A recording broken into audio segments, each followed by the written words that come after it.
વેરાવળમાં રહેતા વૃદ્ધા પાસેથી તેમનો ફોન કોલ કરવાના બહાને અવારનવાર લઈ જઈ પેટીએમ એપ્લિકેશન ડાઉનલોડ કરી તેમના બેંક એકાઉન્ટમાંથી 17.70 લાખની રકમ અન્ય બેંક ખાતાઓમાં ટ્રાન્સફર કરી બે પાડોશી યુવાને છેતરપિંડી કરતા ફરિયાદ નોંધાવાઈ છે।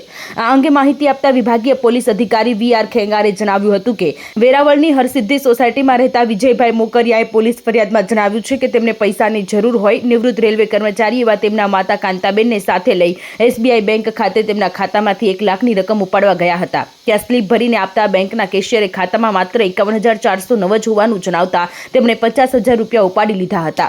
તેથી તેમણે માતાનો બેંક એકાઉન્ટ છેલ્લા 1 વર્ષનું સ્ટેટમેન્ટ કઢાવતા માતાના મોબાઈલ નંબરના યુપીઆઈથી અલગ અલગ બેંક ખાતામાં 17.60 લાખની રકમ ટ્રાન્સફર કરાઈ હોવાનું સામે આવ્યું છે।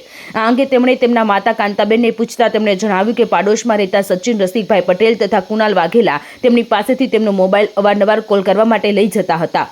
બંને કાંતાબેનને જાણ બહાર મોબાઈલમાં પેટીએમ એપ્લિકેશન ડાઉનલોડ કરી મોબાઈલ દ્વારા તેમના ખાતામાંથી કટકે 17.60 લાખની રકમ અલગ અલગ બેંક ખાતામાં ટ્રાન્સફર કર્યા હોવાનું જણાતા આ અંગે સચિન પટેલને પૂછતા તેમણે રકમ ટ્રાન્સફર કરી હોવાનું કબૂલતા બંને શખ્સો સામે 17.60 લાખની ઠગાઈ કર્યાની પોલીસ ફરિયાદ નોંધાવતા પોલીસે તપાસ હાથ ધરી છે। હાલ તો પોલીસે બંને ઠગબાજોને ઝડપી લઈ કાયદેસરની કાર્યવાહી હાથ ધરી છે।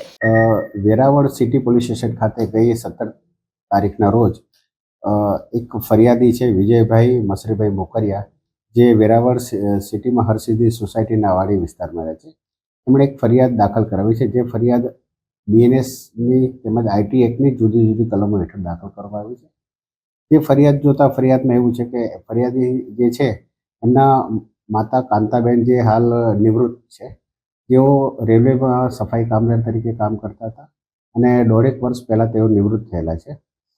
નિવૃત્તિ વખતે તેમને અંદાજે 21 લાખ રૂપિયા જેવા રેલવે વિભાગમાંથી મળેલા, જે રકમ તેમણે પોતાના જે એસબીઆઈનું બેંક એકાઉન્ટ છે એમાં જમા કરાવેલા હતા અને પોતાનું જીવન વ્યતીત કરતા હતા।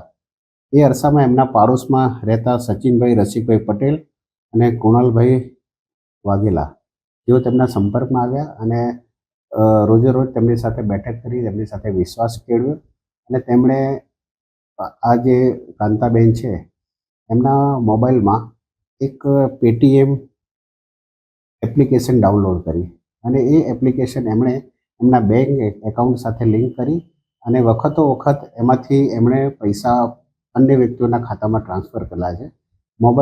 મોબાઈલ તેમનો પોતાના હાથમાં હોય તેથી ઓટીપી પણ સરળતાથી મેળવી લેતા હતા। આમ કરીને એમણે અંદાજે 17,60,000 જેવી મોટી રકમ એમણે અન્ય ખાતામાં ટ્રાન્સફર કરી એમની સાથે વિશ્વાસઘાત અને છેતરપિંડી કરી છે। એ બાબતનો ગુનો દાખલ કરવામાં આવ્યો છે, જે ગુનાની તપાસ હાલ વેરાવળ સિટી પોલીસ સ્ટેશનના પીઆઈ ચલાવી રહ્યા છે। જે ગુનાના કામે હાલ આરોપીને રાઉન્ડ અપ કર્યા છે, એની પૂછપરછ ચાલુ છે। જો તમે આ વિડીયો ફેસબુક પર જોઈ રહ્યા છો તો લાઈક અને ફોલો કરો, અને યુટ્યુબ પર જોઈ રહ્યા છો તો અમારી ચેનલને સબસ્ક્રાઇબ કરો। સત્તરે.com આઝાદી સમાચારોની।